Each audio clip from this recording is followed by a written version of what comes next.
My name's Craig Taylor, and I come from small town Nebraska. I was raised in Alma, which is by the Harlan County Reservoir, so I grew up on the water, fishing, hunting, doing all the things that a little boy would want to do. I had a pretty normal childhood. I was always under a lot of pressure to perform because of I was very gifted in a lot of different things that I did. I was good in school, I was good in sports, and I was always under a lot of pressure to always be the best I could be, not to settle for anything less. And my father was a pretty severe alcoholic. My mother was a very good enabler and codependent, and they were actually both codependent together. And they raised me to be a very proficient alcoholic. So I spent the first 40 years of my life being a very good alcoholic. I had a scholarship to college. I got to college at Fort Hays and proceeded to not go to school. I found out that I enjoyed partying a lot more than I enjoyed going to school. I ended up being on academic probation and dropped out of Fort Hays and joined the Marine Corps and shipped myself off to Camp Lejeune, North Carolina. I continued to drink a lot, and when I got away from everything, I proceeded to drink even more. And it caused me a lot of issues, problems, legal problems, social problems, marital problems in my life. I got married when I was in Jacksonville, North Carolina, and I had 3 children who I ended up divorcing their mother and left that situation. And I still carry a lot of guilt from that today about walking away from that situation and leaving my children and going back, and because I wasn't emotionally or physically able to take care of anything. So I came back home. At that time, I had somewhat of a long-distance relationship with my kids and my ex-wife now. I was married to her for 5 years. And I met another gal who was also a severe practicing alcoholic, and spent 10 years married to her in a whole long series of moving, working, drinking, not paying bills, being forced to move, and pretty much moving all the time. I hate to even count how many times we moved. She ended up leaving me for another man. That sent me down even a further spiral, and I really became more irresponsible than I already was. I continued to drink. I continued to drink more. I continued to be irresponsible in everything that I did.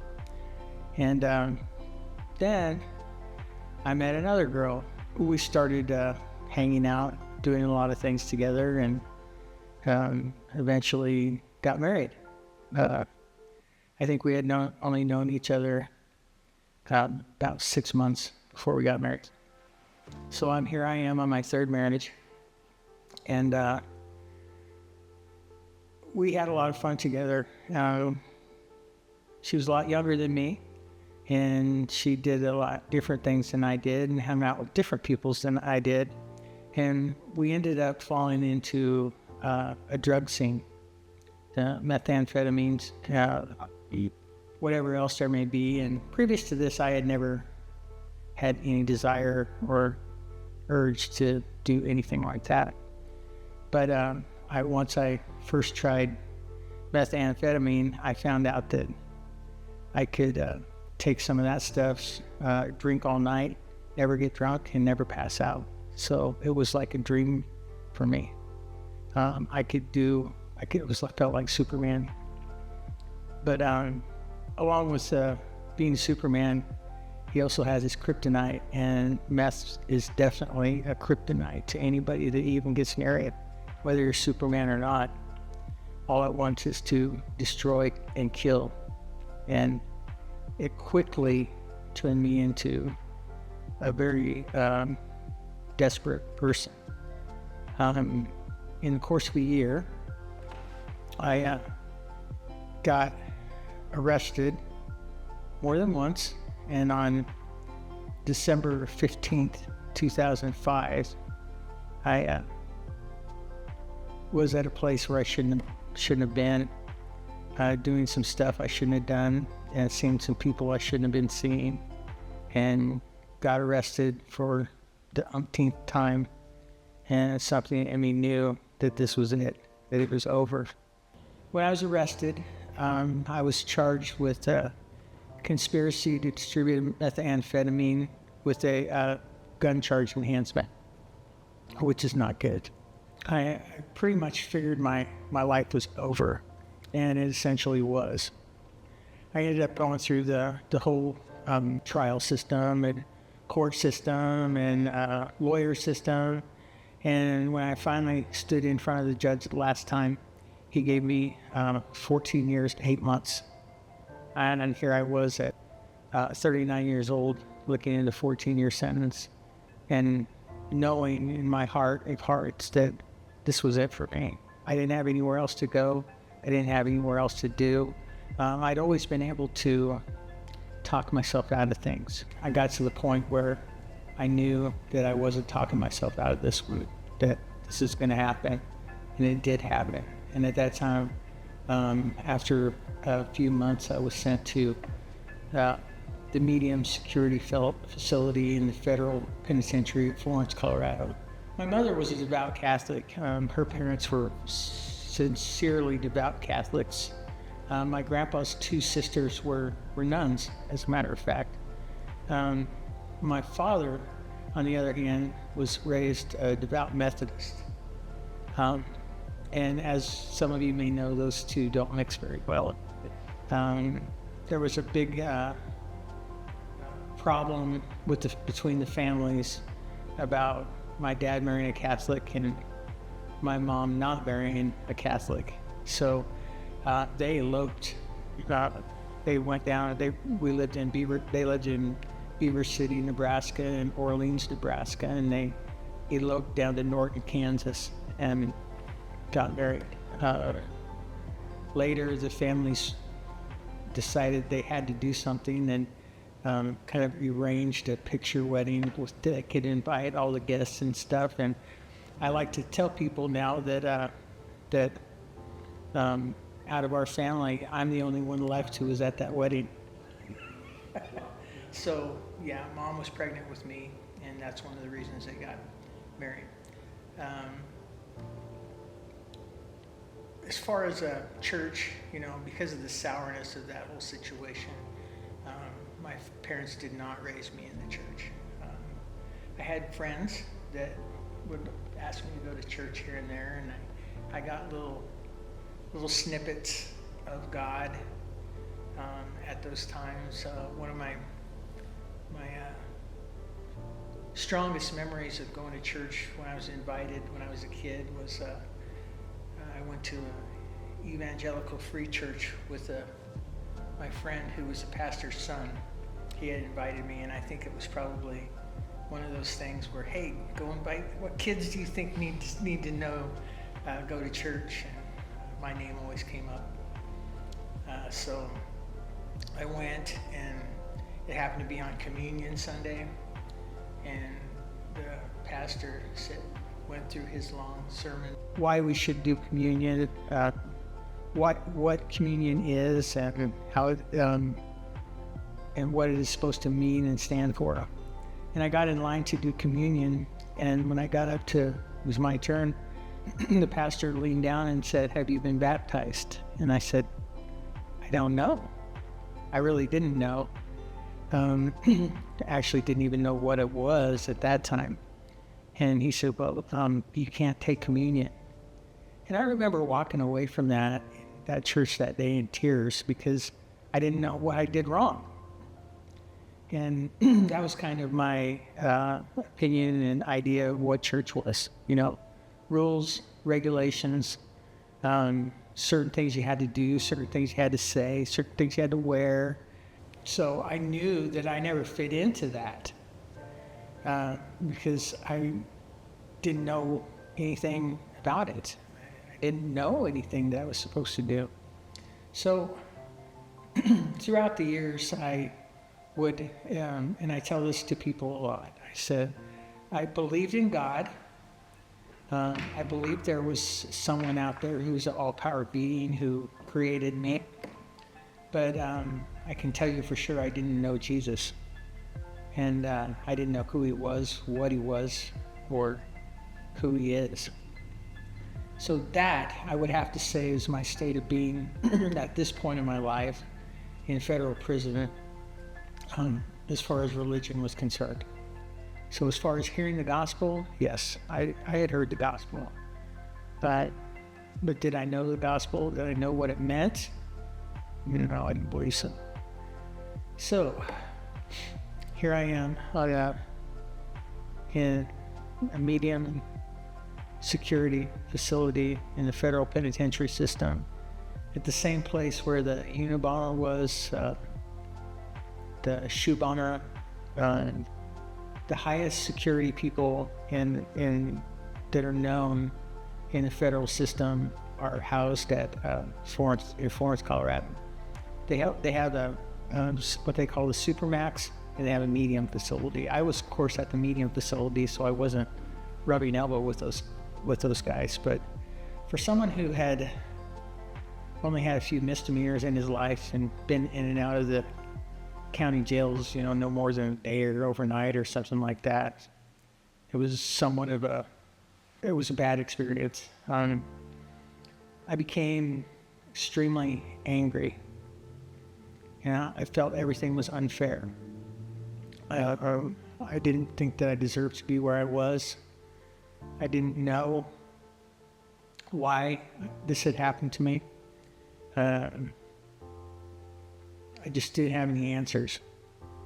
And I'm in different levels of anger, sadness, depression, anxiety, fear, lots of fear in prison. And I didn't know what I was going to do. You would think a lot of people would consider suicide at that time. Have I ever considered suicide? Of course I have. Even during my days of severe alcoholism, I thought about suicide a lot because I knew what I was. And I didn't believe that I had any way out. In prison, did I think about suicide? Yes. But I can honestly say I never seriously considered it. Now, maybe if I'd been there long enough, it would have changed, but I never did when I was there. There was this gentleman in Florence. He was in the same pod, is what we call pods, which some people might think is a condo. He was in the same condo as I, and his name was Eugene. And Eugene had something about him that was different. He actually had an 18-year sentence. He'd been there a bit longer than me, but he had something about him. He could walk around, smile, laugh, be happy. Everybody loved him. Everybody wanted to be around him, and he was different than most of the people there. And I just kept watching him and thinking, how could anybody in the place and situation that we are right now be like that? And I was curious. I didn't know how anybody could be that way. And I had a little bit of a interaction with him. He's such a good guy. And then one time, this had been on my mind pretty heavy. Maybe there's something, I wanted to find out how he could be that way, because I didn't want to feel like I was feeling for the rest of my time. it takes a long time to get to your actual prison. So there's a long period of going through courts and going through transportation and holding facilities and such and such. So I guess I had probably been at Florence maybe 2 months, if that. So somewhere around May or June of 2006. I should say also at this time, I didn't mention earlier that when I got arrested, my wife Cassie had just gotten pregnant, and that kind of added to everything I was going through at the time. She was born while I was in prison. My daughter Shady, in April 10th of 2006. So, that kind of added to everything I was dealing with while I was in prison. So one day I was at Chow, was standing in line, and where you sit in prison is very, very important. You don't dare sit in the wrong place or in the wrong section, because you never know what might happen if you sit in somebody's seat or by somebody that you're not supposed to. So I was always looking around to see where I was going to go sit. And I saw Eugene was a little bit in front of me, and I watched him.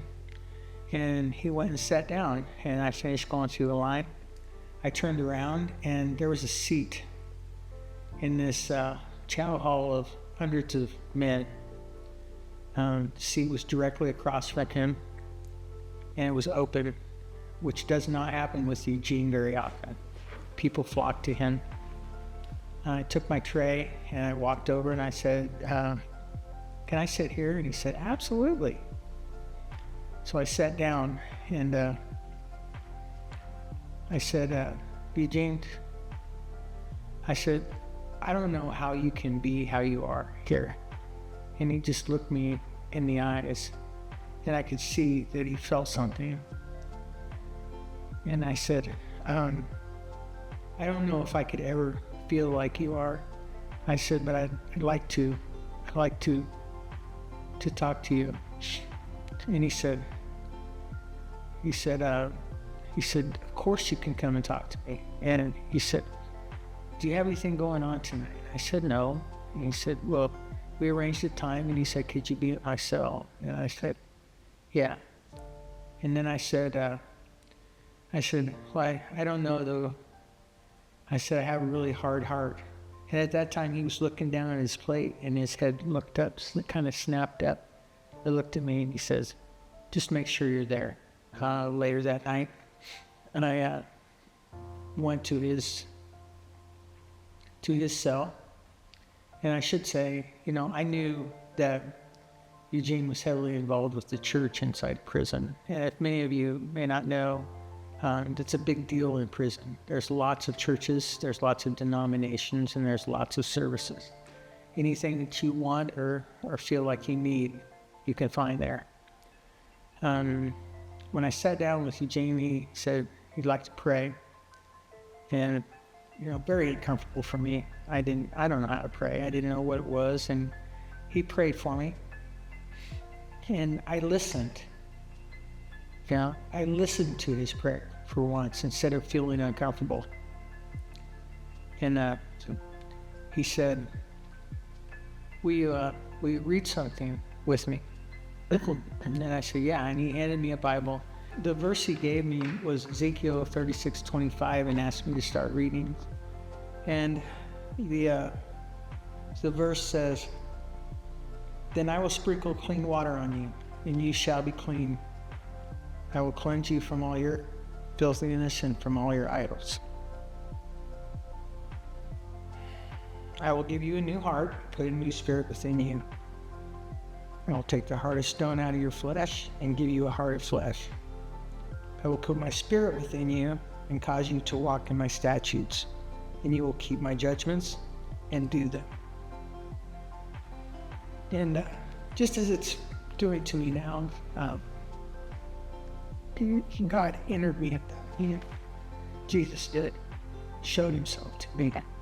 Shouldn't get. Some people, they say it takes a little bit of time and they don't feel the bolt of lightning or the instant change. But it wasn't that way with me. It was instant. I knew at that point it was like a flood of understanding came to me. And that's the moment I was saved. From that moment in prison, I knew things were going to be okay. But there was more. The next day, I got up and I was headed to chow again, breakfast. And everything was different. Florence sits at the base of a mountain. And when I walked to chow hall that morning, I looked to my right at the mountain chain, and I could see the mountain. And I realized to myself, the whole time I've been here, I'd never noticed the mountains before. I could see the colors coming off of them. I could see the clouds. I could feel the breeze. And life changed for me at that time. I could understand how Eugene could feel the way he felt at that time. And things began to happen for me. Well, I should say first, everything that I did from that moment on completely changed. I began listening to only Christian music. So I listened to Ba Radio Network 24 hours a day. I went to every church service I possibly could. And anybody that talks to me can know that I know a lot about the Bible just because I had a lot of time on my hands to study it. I got to go to different denominational services. I studied I took in everything I possibly could. So I understand a lot of different beliefs in a lot of different places. But God has always been faithful to me, that He's led me down the paths where I believe He wanted me to go and wanted me to know. I have more stories about that some other time. But things started happening with me and my case. To make a long story short, I got called back to Hastings, Nebraska, where I had been arrested, and pulled in front of the judge there. And after a few more court appearances, I ended up having my sentence reduced, and I ended up only doing out of a 14 and 8 month sentence, 14-year, 8-month sentence, I did about 34 months. So a little less than 3 years. So it was still a bit of time of punishment, but it was also a time of learning and seasoning. I felt there was a purpose for me being where I was when I was. Things progressed from there. I learned a lot, and I devoted my life to knowing as much as I possibly could about who God is, what His plan for me was, and who I was. So I would ask myself a lot of times, well, having God, I would question Him. Why didn't you tell me this stuff when I was 12? Why didn't you reveal yourself to me when I was a young boy? So that I didn't have to go through all this. But I understand now that He has to have people like me. He has to be able to demonstrate His power in people, and those people have to be the type that are strong enough and graceful enough, gracious enough to be able to take and show people the power of God's healing through their life's experiences. And I take that privilege as a privilege with honor, that He would choose me to be able to do that. My wife Cassie and my little daughter Shady were waiting for me when I got out. They had gone through all this with me. Cassie had to go through her own struggles and times, with that. But both of us came through this experience stronger and closer. But there is a little bit of an issue with, having someone completely different. You're married to a different person than the one that came out of prison. But fortunately, the person that came out was all of a sudden responsible, loving, thankful, and living in the grace and mercy of God. And we adapted fairly quickly to that as far as our small family. And we ended up having, a lot of you may know, 2 more daughters, Roma and Molly, who are blessings in my life. And I would do anything for them. And I am extremely thankful that they never knew that person that was there when her mother and I met. As far as transitioning into the rest of my life, that was a little bit of a different struggle.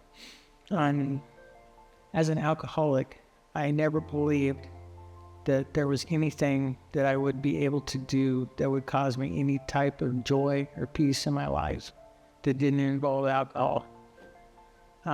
Everything that I did, everybody I knew, every place I went, had alcohol involved in it. What I didn't know is that taking away all the drugs and alcohol or the bad behavior left a Jesus-sized hole. And when Jesus decides to fill that hole, nobody could ever realize how much more peace, joy, and happiness there is in that alone than there ever was the way that I was. So the transition was hard, but it was well worth it.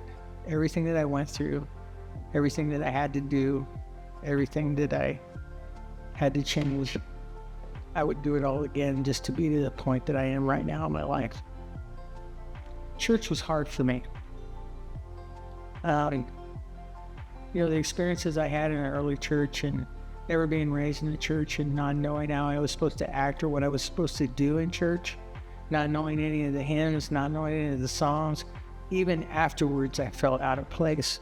But luckily, through things like KLO radio and things of that nature, that I came out singing to myself all day long and knowing all the words. That a lot of services nowadays use the contemporary songs, and I always found myself in those places. And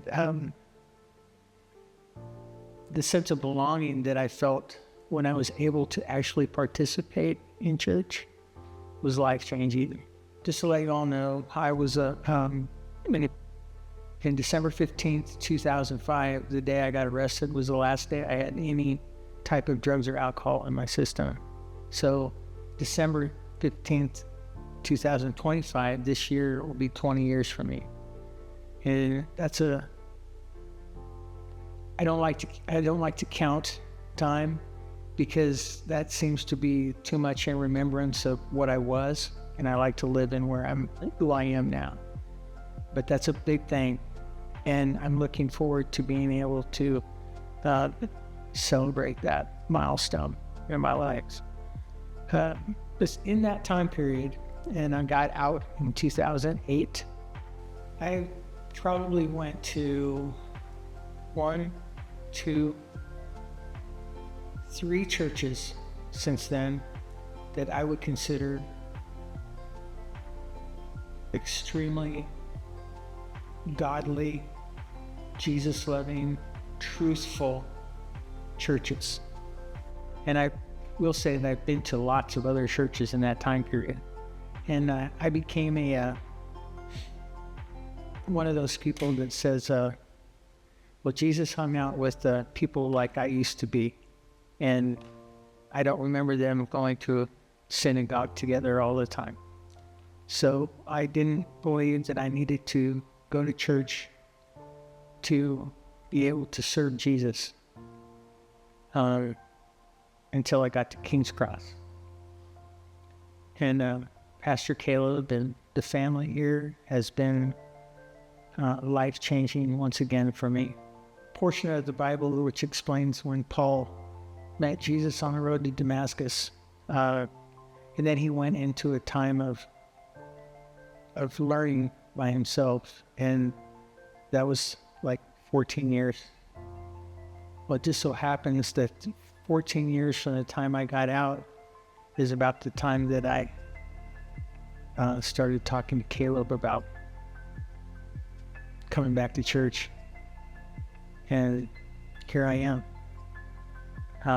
Now I started with the men's groups that we have going on here, that which led into the jail ministry. Imagine that. You know, I go back to jail now voluntarily. It led into me starting Celebrate Recovery here in Alliance.